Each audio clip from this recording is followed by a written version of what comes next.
রাষ্ট্র বিশ্বের দরবারে মাথা উঁচু করে দাঁড়ায়। একটি অস্থিতিশীল পরিবেশ বিরাজ করছে।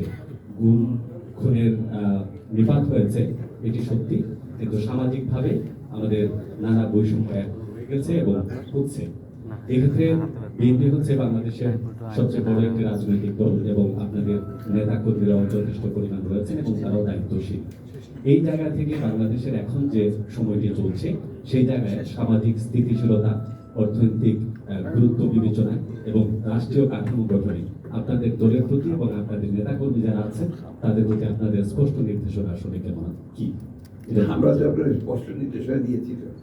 আমাদের প্রথম নির্দেশনা হচ্ছে যে আমরা এই সরকারকে সমর্থন করেছি। 2 নম্বর নির্দেশনা ছিল আমাদের, যেটা হচ্ছে যে এই সময়ে এই গণতন্ত্রের বিরুদ্ধে যে শক্তি, সেই শক্তি বিভিন্ন জায়গায় বিভিন্ন সমস্যা তৈরি করে এই বিজয়কে নস্যাৎ করার চেষ্টা করবে, তাদেরকে প্রতিরোধ করতে হবে। 3 নম্বর হচ্ছে যে সেই সময় আপনার একটা সাম্প্রদায়িকতা সৃষ্টি করার চেষ্টা হয়েছে এবং সংখ্যালঘু সম্প্রদায়ের কেউ অত্যাচার করা হচ্ছে, এই ধরনের একটা আপনার ন্যারেটিভ তৈরি করার চেষ্টা করা হয়েছে। যেটা আমরা বলেছি পরিষ্কার যে আমরা প্রতিটি ওয়ার্ডে, ইউনিটে আমরা আমরা যেটাকে বলি যে আপনার কমিটি তৈরি করেছিলাম এগুলো প্রতিরোধ করার জন্য। তো দেখেন, একদিন 2 দিন তারা এগুলো বলতে পেরেছে, এখন কিন্তু সব জায়গায় এগুলো আবার স্থিমিত হয়েছে, এখন আর এই ধরনের কথা কেউ বলতে পারছে না।